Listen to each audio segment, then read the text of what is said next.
प्रिय विद्यार्थियों नमस्कार। आज की इस वीडियो में आपका स्वागत है। आज की इस वीडियो में हम तुगलक वंश के शासक मोहम्मद बिन तुगलक के बारे में चर्चा करेंगे।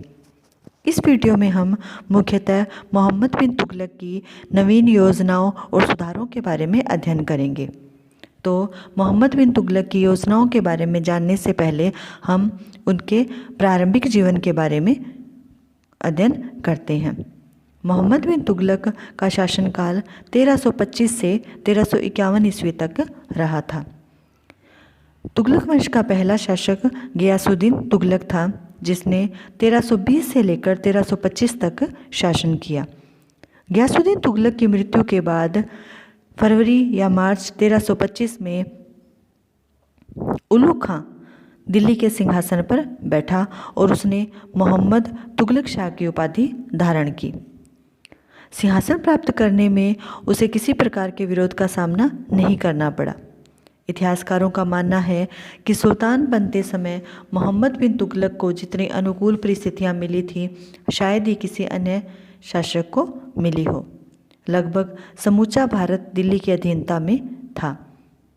सल्तनत के सभी अमीरों एवं अधिकारियों तथा जनता ने उसके राज्यारोहण का स्वागत किया। राजकोष में धन की कमी नहीं थी। उसे अपने पिता से विरासत में एक सुसंगठित और सुव्यवस्थित प्रशासन व्यवस्था मिली थी। वह स्वयं भी योग्य एवं बहुमुखी प्रतिभा का व्यक्ति था, परंतु फिर भी उसे अंत में घोर असफलता का मुंह देखना पड़ा। मोहम्मद तुगलक के राजत्व सिद्धांत के बारे में चर्चा करते हैं।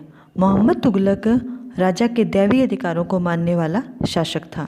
वह राज्यों को पृथ्वी पर ईश्वर की छाया मानता था। उसका विश्वास था कि ईश्वर ही अपनी इच्छा से किसी व्यक्ति को राज्य पद देता है, इसलिए अन्य सभी लोगों को बिना किसी विरोध के राजा की आज्ञाओं का पालन करना चाहिए। वह अपने आप को सर्वप्रभुत्व संपन्न शासक समझता था।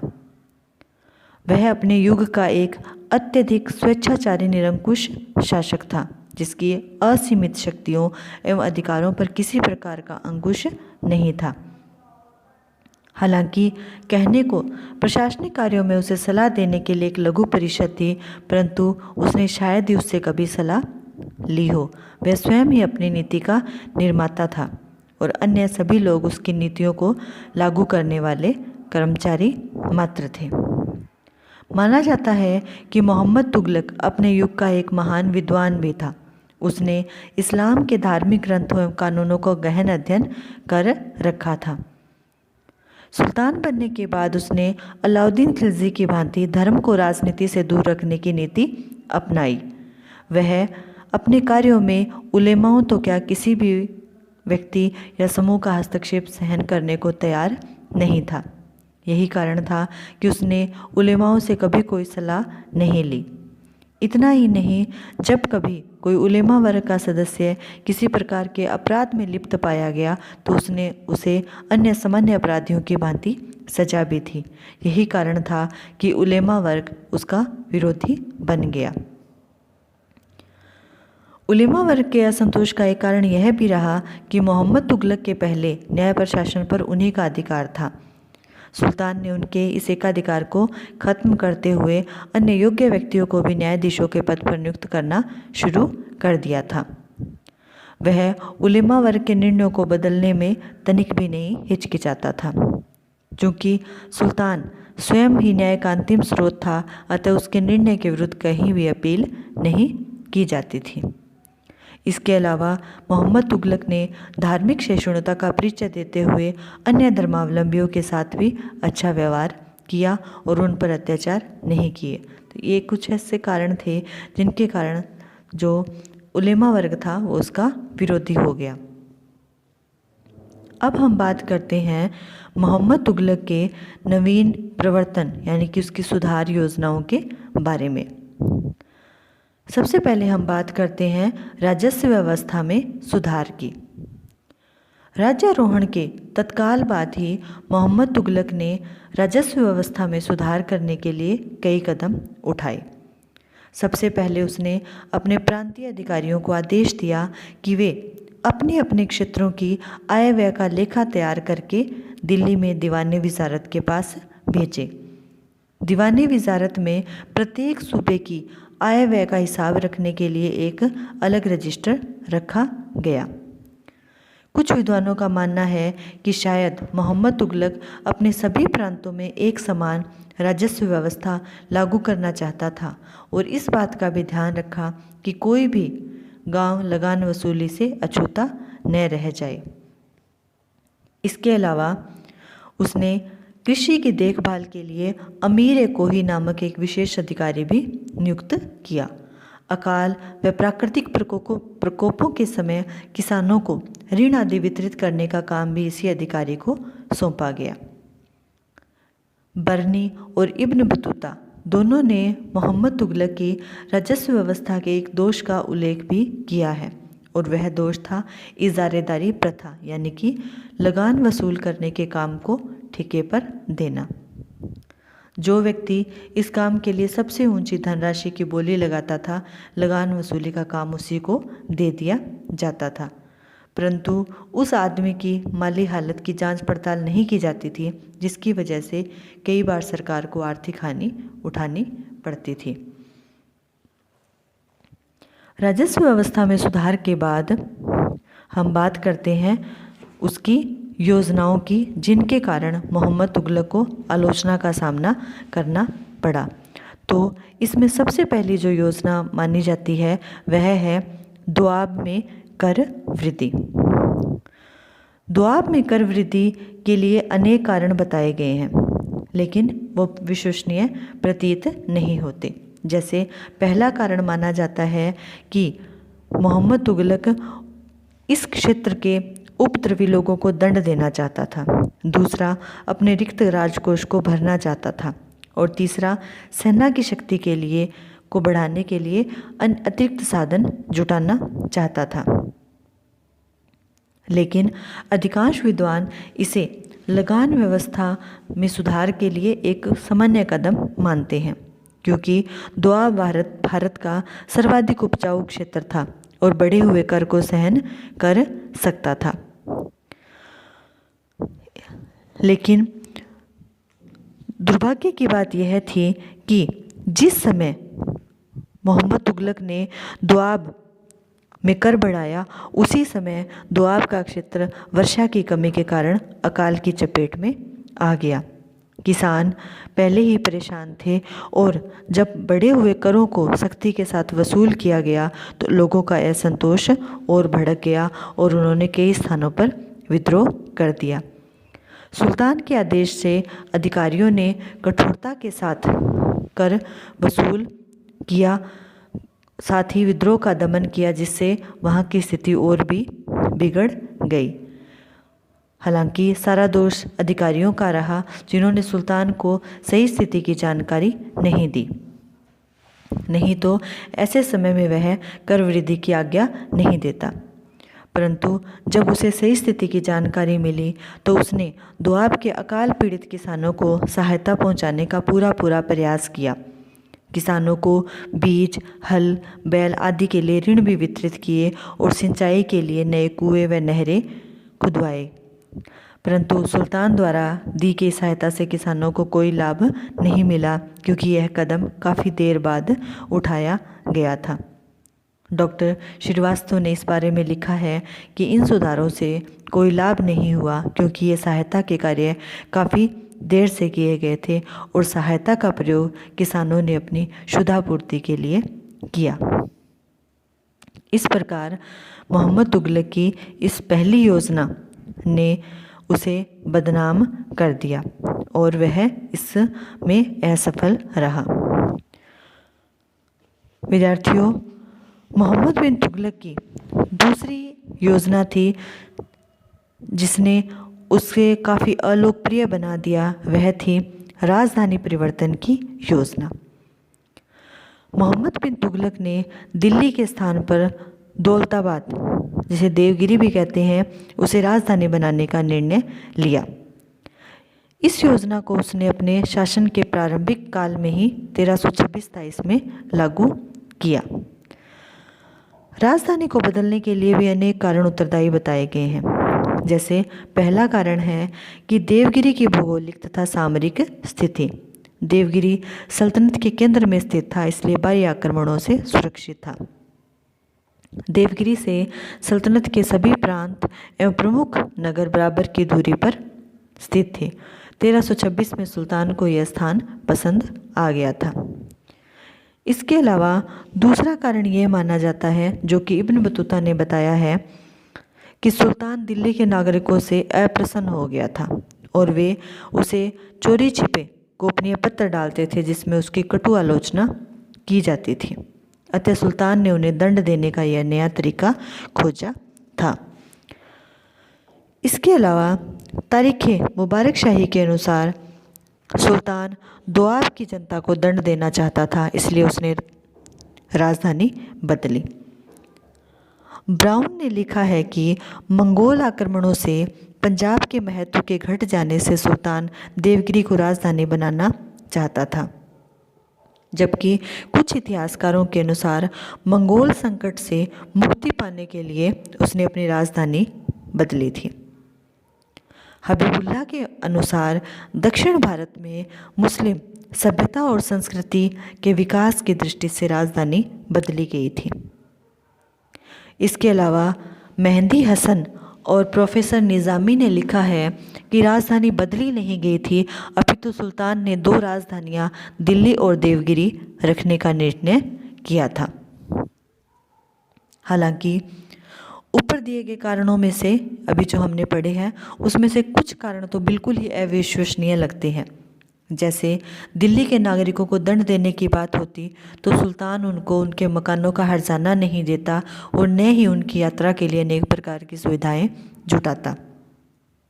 इसी प्रकार मंगोल संकट से घबराकर राजधानी बदलने वाला भी वह सुल्तान नहीं हो सकता था। 2 राजधानियों के सिद्धांत से भी अधिकांश जो इतिहासकार है वो सहमत नहीं है। संभावित कारण दक्षिणी भारत, जिसका अधिकांश भाग दिल्ली सल्तनत में मिला लिया गया था, कि शासन व्यवस्था को सुदृढ़ करना भी रहा होगा। समकालीन इतिहासकारों बर्नी और इब्न बतूता के अनुसार राजधानी दिल्ली के सभी नागरिकों को दौलताबाद जाने के लिए विवश किया गया। बर्नी लिखता है कि दिल्ली बर्बाद हो गई। शहर की इमारतों, उसके महलों और उसके आसपास के क्षेत्रों में एक बिल्ली अथवा कुत्ता भी दिखाई नहीं देता था। इसी प्रकार इब्न बतूता ने भी लिखा है कि सुल्तान के आदेश पर खोज करने पर उसके गुलामों को एक लंगड़ा और एक अंधा व्यक्ति मिले। लंगड़े को मार दिया गया और अंधे को घसीटकर दौलताबाद ले जाया गया, जहां केवल उसकी एक टांग ही पहुंच सकी। आधुनिक इतिहासकारों में डॉक्टर ईश्वरी प्रसाद और डॉक्टर A.L. श्रीवास्तव भी यह मानते हैं कि दिल्ली के समस्त नागरिकों को दौलताबाद ले जाया गया, परंतु डॉक्टर मेहदी हसन और डॉक्टर निज़ामी का मानना है कि दिल्ली कभी वीरान नहीं हुई और उनका यह मत अधिक तर्कसंगत प्रतीत होता है। सुल्तान ने केवल अमीरों, अधिकारियों, सेना के पदाधिकारियों और प्रतिष्ठित नागरिकों को ही दौलताबाद जाने के लिए कहा होगा। साथ ही दिल्ली से दौलताबाद तक के 700 मीटर तक के सफ़र के लिए मार्ग में लोगों के आराम और सुविधा के लिए सुल्तान ने बहुत अच्छा प्रबंध किया। समूचे मार्ग पर थोड़ी थोड़ी दूरी पर अस्थायी झोंपड़ियां खड़ी की गई, जिनमें लोगों को मुफ्त में खाने पीने का सामान देने का प्रबंध किया गया। सामान ढोने की भी व्यवस्था की गई। फिर भी लोगों को इस यात्रा से असहनीय कष्ट हुए। दौलताबाद में भी उनका मन नहीं लगा। ऐसी स्थिति में सुल्तान ने उन सभी लोगों को जो वापस दिल्ली जाना चाहते थे उन्हें लौटने की आज्ञा दे दी। इस प्रकार सुल्तान की यह दूसरी योजना भी विफल रही। डॉक्टर श्रीवास्तव के अनुसार सुल्तान ने 2 भूलें की। एक तो अनुपयुक्त स्थान को राजधानी के लिए चुना और दूसरा उसके परिवर्तन करने का तरीका गलत था। कारण जो भी हो, दौलताबाद भी उजड़ गया और दिल्ली को भी अपनी पुरानी समृद्धि और वैभव को प्राप्त करने में अनेकों वर्ष लग गए। इस प्रकार उसकी पहली योजना दोआब में कर वृद्धि और दूसरी योजना राजधानी परिवर्तन दोनों ही असफल साबित हुई। विद्यार्थियों, सुल्तान की अगली योजना थी सांकेतिक मुद्रा चलाना, अर्थात तांबे और पीतल के सिक्के चलाना और उनका मूल्य सोने व चांदी के सिक्कों के समान स्तर पर तय करना। वैसे 13वीं सदी के अंत में चीन के मंगोल शासक कुबलाई खान ने कागज़ की सांकेतिक मुद्रा चलाई थी और फारस के शासक गाइकतू ने चमड़े का सिक्का चलाया था। मोहम्मद तुगलक ने सांकेतिक मुद्रा क्यों चलाई, इसके बारे में अलग अलग विद्वानों ने अपनी अलग अलग कारण बताए हैं। जैसे बदायूनी और फरिश्ता ने इसका मुख्य कारण राजकोष खाली हो जाना बताया है। बर्नी ने भी इसे कारण माना है।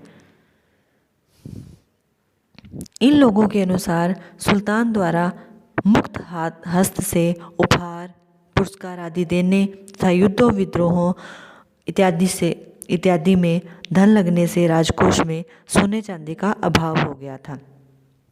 अन्य कारण बताया है, अकाल और दोआब में कठोर कर नीति के परिणाम स्वरूप सल्तनत की आय में कमी आ गई थी। बर्नी के अनुसार सुल्तान संपूर्ण संसार को जीतना चाहता था और इसके लिए उसे एक विशाल सेना की आवश्यकता थी, जिसके लिए उसे धन की जरूरत थी। एक अन्य कारण था कि सुल्तान को नए नए प्रयोगों में रुचि थी और यह भी एक नया प्रयोग था। इनमें से कुछ कारणों को सही नहीं माना जा सकता, क्योंकि जैसा कि ईश्वरी प्रसाद ने लिखा है कि यदि राजकोष खाली हो गया था तो इस योजना की विफलता के बाद तांबे के सिक्कों के बदले राजकोष से सोने के सिक्के देना कैसा संभव हो सका था। इस संबंध में ब्राउन ने लिखा है, उनका मानना है कि शायद सुल्तान के शासनकाल में भारत में चांदी की बहुत कमी आ गई हो, जिससे विवश होकर सुल्तान को सांकेतिक मुद्रा जारी करनी पड़ी हो। हालांकि सुल्तान ने तांबे और पीतल दोनों के सिक्के चलाए थे, फिर भी पीतल के सिक्के कम मात्रा में ढलवाए थे। सुल्तान के आदेश से सांकेतिक मुद्रा को कानूनी मुद्रा घोषित कर दिया गया और मूल्य की दृष्टि से उन्हें सोने चांदी के सिक्कों के समान माना गया। उसने लोगों को सभी प्रकार के लेन देन एवं क्रय विक्रय में इन सिक्कों का सोने चांदी के सिक्कों के समान प्रयोग करने को कहा। परंतु सुल्तान ने सबसे बड़ी भूल यह कर दी कि उसने टकसाल पर राज्य का एकाधिकार रखने का कोई प्रयास नहीं किया। परिणाम यह हुआ कि लोगों ने अपने अपने घरों में ही तांबे के सिक्के ढालने का काम शुरू कर दिया। साथ ही लोगों ने सोने व चांदी के सिक्कों को छिपाकर सुरक्षित रख लिया। विदेशी व्यापारियों ने दोहरी चाल खेली। भारतीय वस्तुओं को खरीदने के लिए वे तांबे के सिक्कों का प्रयोग करने लगे, परंतु जब वे अपना सामान बेचते थे तो सोने व चांदी के सिक्कों की मांग करते थे, जिसके कारण देश का व्यापार चौपट हो गया। हर प्रकार के कारोबार में बाधाएं आने लगी और चारों ओर अव्यवस्था फैल गई। इस स्थिति को देखकर सुल्तान घबरा गया और उसे अपने नए प्रयोग की असफलता का विश्वास हो गया। क्रोधित होकर उसने सांकेतिक मुद्रा को रद्द करने की घोषणा कर दी और लोगों से कहा कि वे तांबे पीतल के सिक्के राजकोष में जमा करवाकर उसके बदले में सोने चांदी के सिक्के ले जाए। हजारों लोगों ने सरकार को ठगा और लखपति बन गए। सुल्तान की इस योजना की असफलता का मुख्य कारण जनता का पिछड़ापन या अज्ञान नहीं था। वास्तव में लोग इस सुधार के महत्व को समझ नहीं पाए और दूसरा कारण जाली सिक्कों को रोकने की दिशा में किसी प्रकार का कोई कदम नहीं उठाया गया था। हालांकि वह अपने समय से बहुत आगे की बातें सोचता था, परंतु वह उस युग की परिस्थितियों को समझ नहीं पाया था। हालांकि वह मौलिकता और नवीनता का पुजारी था और उसे नए नए प्रयोग करने का शौक था, परंतु उसे उसमें व्यवहारिक बुद्धि की कमी थी। इसके अलावा उसमें समय और धैर्य की भी कमी थी, क्योंकि जितनी जल्दी वह किसी योजना को लागू करता था उतनी ही जल्दी वह उसके परिणाम की चिंता किए बिना ही उसे त्याग देता था। यही उसकी सबसे बड़ी कमजोरी थी। उसने अपने अमीरों और अधिकारियों से अपनी योजनाओं पर विचार विमर्श करने की आवश्यकता ही अनुभव नहीं की, परंतु साथ ही उसके पदाधिकारियों और कर्मचारियों ने भी मिलकर उसकी योजनाओं को विफल बनाने में कोई कसर बाकी नहीं रखी। अब हम बात करते हैं मोहम्मद बिन तुगलक की विदेश नीति के बारे में। इसके अंतर्गत सबसे पहले हम बात करेंगे खुरासन विजय की योजना के बारे में। अलाउद्दीन खिलजी की भांति मोहम्मद तुगलक भी भारत की सीमाओं के बाहर के देशों को जीतने का सपना देखता था।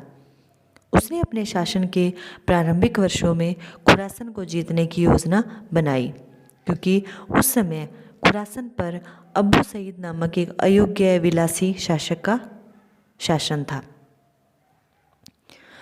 इस अव्यवस्था में बहुत से खुरासानी अमीरों ने भागकर मोहम्मद तुगलक की शरण ली और खुरासान विजय को आसान काम बताते हुए सुल्तान को खुरासान विजय के लिए उत्तेजित किया।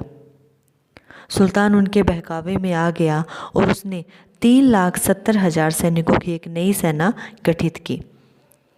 उसने सैनिकों को 1 वर्ष का वेतन भी एडवांस में यानी कि पहले ही दे दिया, परंतु दूसरे ही वर्ष उसे इस सेना को भंग करना पड़ा और खुरासान विजय की योजना को त्यागना पड़ा, क्योंकि इस समय तक सुल्तान ने जो जानकारी प्राप्त की इससे उसे अनुभव हो गया था कि भारत और खुरासान के बीच बर्फ से ढके मार्ग को तय करना तथा मार्ग के प्रदेशों की शत्रु जनता से लोहा लेकर खुरासान पर विजय प्राप्त करना बहुत ही कठिन कार्य सिद्ध होगा। साथ ही इस समय तक खुरासान की राजनीतिक स्थिति भी बदल चुकी थी। अबू सईद ने अपने तमाम विद्रोहियों का दमन करके अपनी स्थिति को सुदृढ़ बना लिया था, इसलिए उसने इस योजना को त्याग दिया। इतिहासकारों ने इस कदम को उसकी बुद्धिमत्ता का परिचायक माना है। खुरासान के अलावा 1337 में मोहम्मद बिन तुगलक ने नगरकोट पर आक्रमण किया। नगरकोट पंजाब के कांगड़ा जिले में एक पहाड़ी पर स्थित राज्य था। नगरकोट का किला गजनवी के समय से ही मुस्लिम सेनाओं की हंसी उड़ाता आया था। मोहम्मद तुगलक ने लगभग संपूर्ण भारत को जीत लिया था, परंतु नगरकोट का किला अब भी एक स्वतंत्र हिंदू शासक के अधीन था। अतः 1337 में सुल्तान ने 1,00,000 सैनिकों के साथ इस किले पर आक्रमण किया। हिंदू राजा ने वीरतापूर्वक सामना किया, परंतु उसे हार का सामना करना पड़ा। उसने सुल्तान की अधीनता स्वीकार कर ली और सुल्तान ने किला उसको वापस कर दिया और दिल्ली लौट आया। अब हम बात करते हैं मोहम्मद बिन तुगलक के कराजल अभियान की। कराजल हिमालय की तराई में स्थित हिंदू राज्य था, जो कि अभी तक मुस्लिम आक्रमणों से सुरक्षित था। कुछ विद्वानों के अनुसार यह हिंदू राज्य सल्तनत के विद्रोहियों का आश्रय स्थल बना हुआ था, इसलिए मोहम्मद तुगलक ने इसे जीतने का निश्चय किया। दिल्ली से एक शक्तिशाली सेना के साथ सुल्तान ने इस पर आक्रमण किया। प्रारंभ में काफ़ी सफलता मिली, परंतु वर्षा ऋतु के आगमन से उस पर्वतीय क्षेत्र में शाही सेना को काफ़ी नुकसान उठाना पड़ा। उधर हिंदू शासक ने भी घबराकर संधि वार्ता शुरू कर दी। सुल्तान उससे युद्ध का हर्जाना लेकर वापस लौट गया।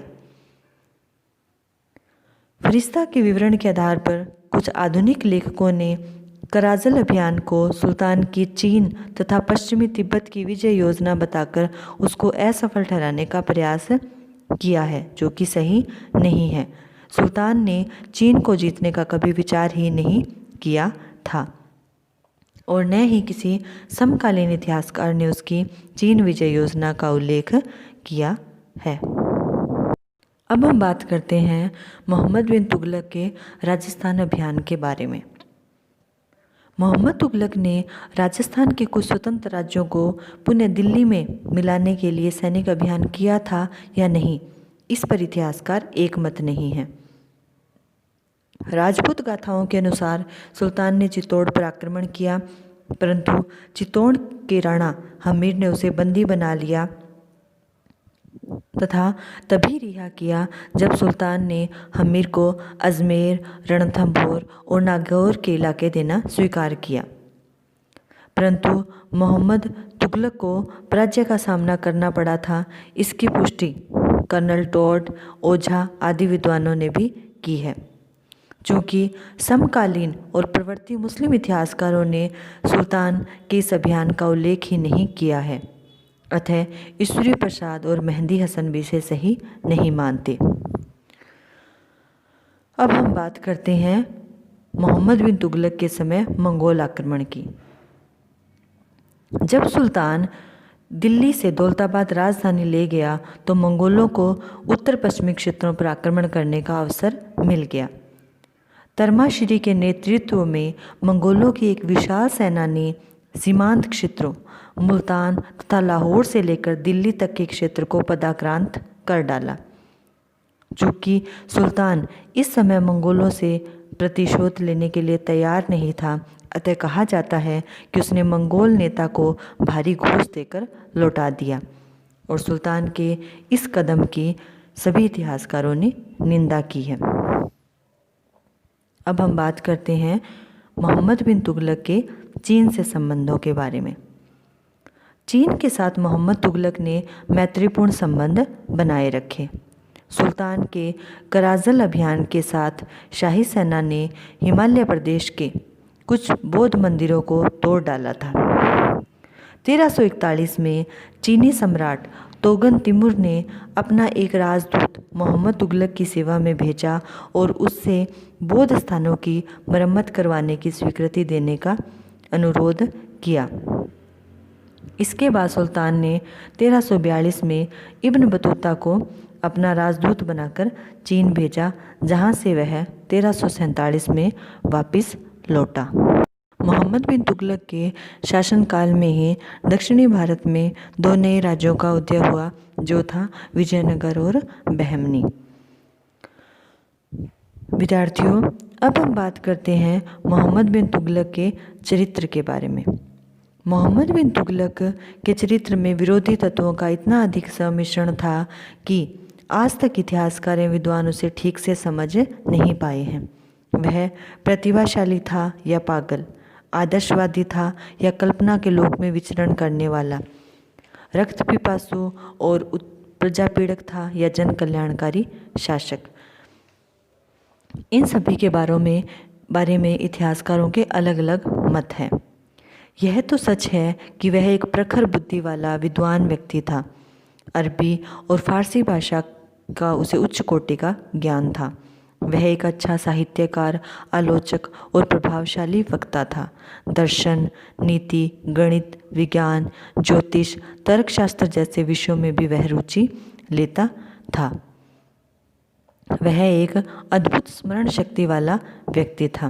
अपने द्वारा जारी की गई घोषणाओं और फरमानों को वह स्वयं लिखता था।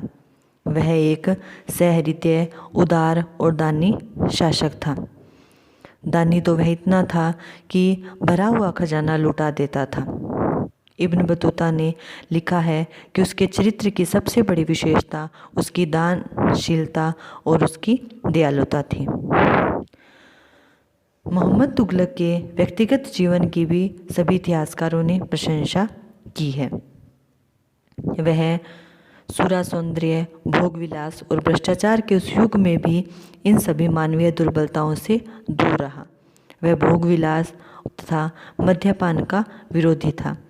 स्त्रियों को भी वह सम्मान की दृष्टि से देखता था और विद्वानों के लिए उसके हृदय में गहरी श्रद्धा थी। वह एक निष्ठावान मुसलमान था और जीवन भर धर्म के नियमों के पालन पर जोर देता रहा। जहाँ तक उसके साहस, सैनिक पराक्रम और रणकौशल का संबंध है, इतिहासकारों को उसमें कोई कमी नज़र नहीं आती। उसके अपने पिता के शासनकाल में उसने मंगोलों तथा वारंगल के विरुद्ध सफलताएं प्राप्त की और सुल्तान बन जाने के बाद भी राज्य विस्तार और विद्रोहों का दमन करने के लिए उसने अनेक सैन्य अभियान किए। मोहम्मद तुगलक एक न्यायप्रिय शासक भी था और न्याय के सम्मुख भी वह किसी प्रकार का भेदभाव स्वीकार नहीं करता था और चाहे अमीर हो या गरीब सभी को समान रूप से दंडित करता था। परंतु इन सब गुणों के बावजूद उसके चरित्र का दूसरा पहलू दिखाई देता है। इतिहासकार उसे प्रजा पीड़क, अत्याचारी और रक्त पिपासु शासक बताते हैं।